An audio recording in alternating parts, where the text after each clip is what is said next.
जय यीशु की। मैं हूँ प्रियंका डामोर और आप देख रहे हैं रेडियो वृता शीर्षक की हिंदी सर्विस। कलीसिया समाचार में आप सभी का स्वागत है। कलीसिया समाचारों में प्रमुख है, पॉप लियो 14वें ने संत मरिया मेजर महागिरजाघर में द्विगंत पॉप फ्रांसिस की कब्र पर प्रार्थना की।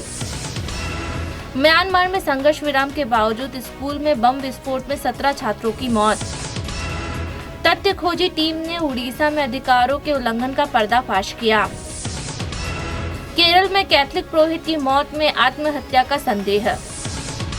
भारत के कश्मीर में खौफ और दिल टूटने की स्थिति। भारतीय बिशप ने शराब त्रासदी में लोगों की मौत पर शोक जताया। फादर पैट्रिक मथियास को सीसीबीआई बाइबल आयोग का सचिव नियुक्त किया गया। अब जानते समाचार विस्तार से। पॉप लियो 14वें संत मरिया मेजर महागिरजाघर में द्विगंत पॉप फ्रांसिस की कब्र पर प्रार्थना की। वाटिकन के बाहर अपनी पहली यात्रा के दौरान पॉप लियो ने संत मरिया मेजर महागिरजाघर में सालुलुस पॉपुलु रोमानी के प्रतीक और द्विगंत पॉप फ्रांसिस की कब्र पर प्रार्थना की।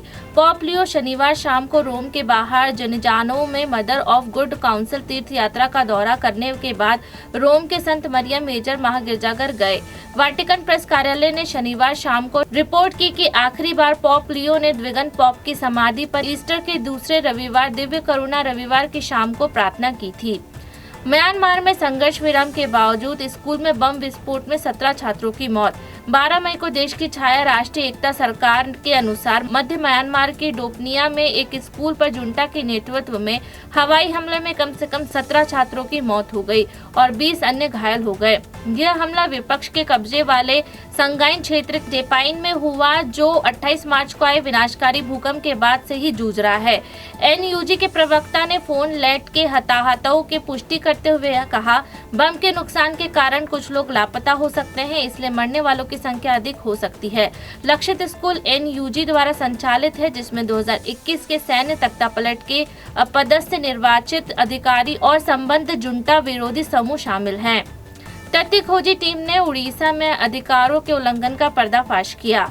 एक संयुक्त तथ्य खोजी टीम ने उड़ीसा राज्य के नबरंगपुर जिले में दलित और आदिवासी ईसाइयों के खिलाफ व्यापक मानवाधिकार उल्लंघन का पर्दाफाश किया है। उड़ीसा लॉयर्स फोरम के सदस्यों और कार्यकर्ता वाली टीम ने 26 और 27 अप्रैल को इस क्षेत्र का दौरा किया और ऐसे कई मामलों का दस्तावेजीकरण किया, जिसमें परिवारों को अपने ईसाई धर्म के अनुसार अपने मृतक को दफनाने से रोका जा रहा था।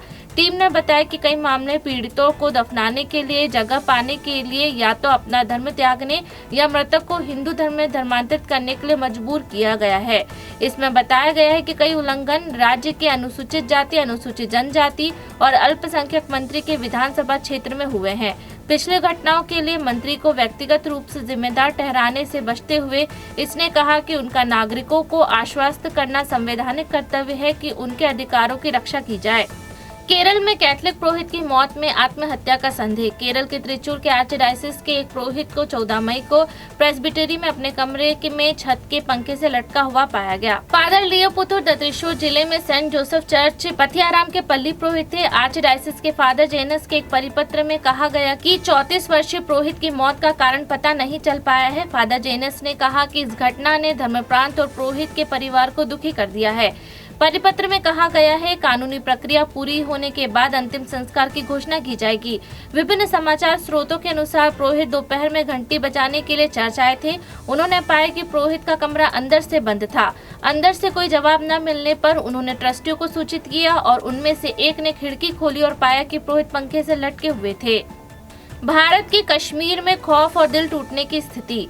भारत और पाकिस्तान के बीच 10 मई को युद्ध विराम की घोषणा के बाद जम्मू और कश्मीर में नियंत्रण रेखा एलओसी पर एक अस्थिर शांति लौट आई है।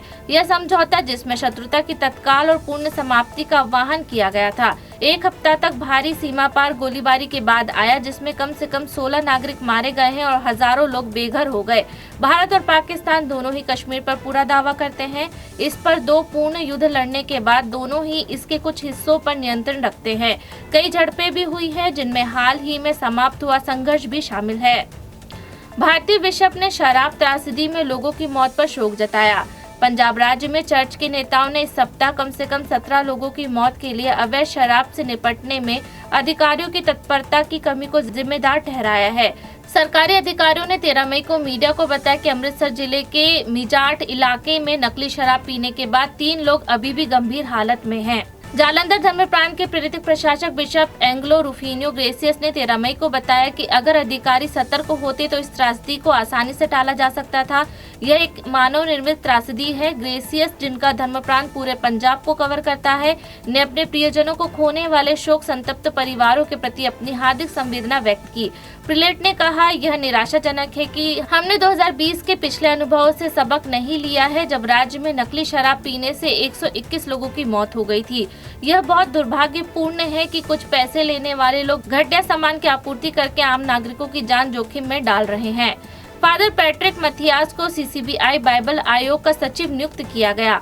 भारतीय कैथलिक बिशप सम्मेलन CCBI ने father doctor Patrick Mathias SDB को अपने बाइबल आयोग का नया सचिव नियुक्त किया है। 6 से 7 मई को बेंगलोर में आयोजित CCBI कार्यकारी समिति की बैठक के दौरान नियुक्ति की पुष्टि की गई। डॉन बॉस्को के सेलेशन के सदस्य फादर पैट्रिक अपने साथ अकादमिक और पास्टोरल अनुभव का खजाना लेकर आए। 49 वर्ष की आयु में उन्होंने रोम के एंजेलिकम विश्वविद्यालय से बाइबल धर्मशास्त्र में डॉक्टरेट की उपाधि प्राप्त की है और रोम में ही प्रतिष्ठित पॉन्टिफिकल बाइबल इंस्टीट्यूट से पवित्र शास्त्र में लाइसेंस प्राप्त किया है। इसी के साथ कलीसियाई समाचार समाप्त हुए। अगली बार फिर मुलाकात होगी नई खबरों के साथ। नमस्कार।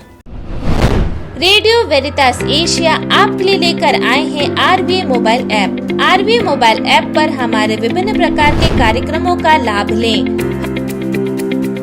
हमसे जुड़े और एशियाई ईसाईयत की आवाज का हिस्सा बने।